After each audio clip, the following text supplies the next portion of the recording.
Yo, what up, everybody? You're probably wondering what you're doing here. Well, welcome back. Once again, it's 3 Count Reviews. Let's get into it.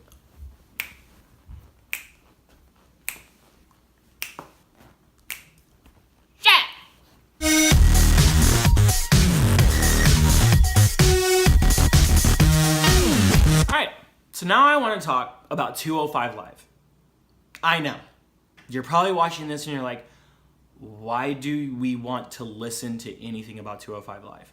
Well, if you haven't been paying attention, there's a lot that's actually been going on in 205 Live in the last month, let alone couple of weeks. There's been a lot of changes. Unfortunately, Enzo Amore has been released from the company for alleged rape allegations that, according to him, are not true, but because he kept it from the WWE is why the WWE had to let him go. Because unfortunately, when the news broke about this, that is exactly when the WWE found out. Now, because of Enzo Amore's release, there have been a lot of changes, such as Rockstar Spud is now the general manager of 205 Live. Rockstar Spud now goes by the name of Drake Maverick.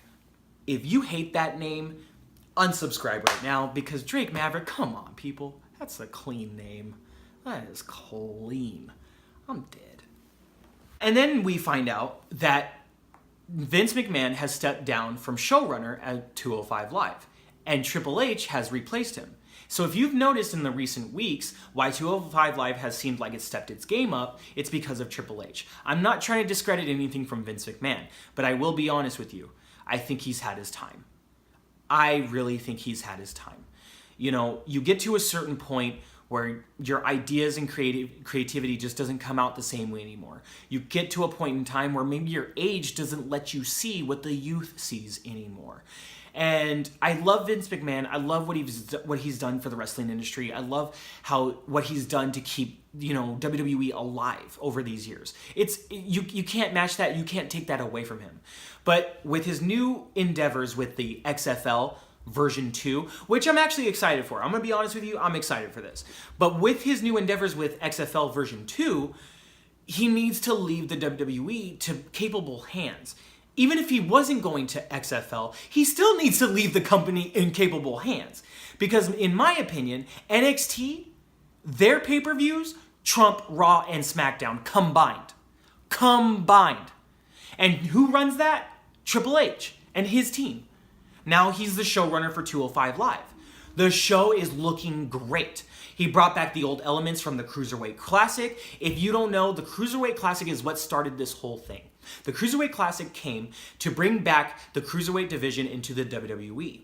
The Cruiserweight Classic took place as a tournament inside the same type of arena and setting that NXT does. The matches were amazing. They were huge. They were off the wall. They were noteworthy as being matches of the year. In my opinion, they were that good. And because of that NXT setting, it just had so much more of an intimate quality and vibe to it that you get with NXT that how could you not just relish in it? And then 205 Live becomes a mainstay show. And what happens? It's just like NXT Generation 1. Same arena as Raw and SmackDown, same big crowds, but because it takes place after SmackDown, everybody's tired. People are going home. Nobody wants to stay. I mean, yes, you get a great amount of people that do stay. I would say maybe the majority stays. Maybe half, and then they have everybody scoot together. Who knows? It's TV. They make it work. The point is, I felt like 205 Live was getting the short end of the stick, and then because they were getting the short end of the stick, not only with writing, creativity, booking, substance, because of those things, nobody wanted to watch the show unless you were at the live event. So now you have Triple H running the show. Now you have Rockstar Spud as Drake Maverick as the GM for the show. And now we have a brand new tournament back that is just like the Cruiserweight Classic, but on a grander scale because it culminates at WrestleMania. This by far has probably been some of the greatest decisions recently for 205 Live that I can think of. I feel like this is great stuff for the athletes. Yes, it is unfortunate for what Enzo Amore, that situation, for that to even be a situation. I'm not saying it's unfortunate for him. I'm saying it's unfortunate that that has to be a situation, period. If anything, it's unfortunate for the victim. Okay? So, with that being said, you see something like that happen, and you're like, oh well, what's going to happen to the show? I mean, well, they'll probably replace him, but is the show going to survive? This and that. And all you needed to do was change the showrunner, beef up and repackage the talent to what they once were when they first came into this division, to reignite this division. So as far as 205 Live is concerned, if you have not seen this week's episode or last week's episode, I highly suggest you turn them both on, watch them from beginning to end, and I think you'll have a new appreciation for 205 Live. And I think that if you have a love for the Cruiserweight division, this might reignite it for you. I really enjoyed this week's episode of 205 Live. I enjoyed last week's episode of 205 Live. So for the first time on my channel, and probably not the last, here's my review of 205 Live. For this week, I would say, compared it to recent months, this week's episode deserves a 4 out of 5. Last week's episode deserves, I would say, maybe a 4.5 out of 5. And the only reason I'm rating it so high is because into comparison of what we had before with 205 Live and what it could be right now. Now, over time, my star rating, if I continue to do it, will change because, over time, we will have more content.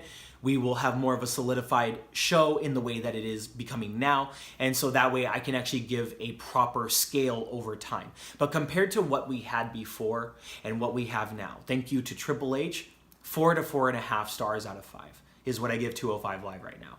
I'm so happy with it. Drake Maverick, thank you for being here.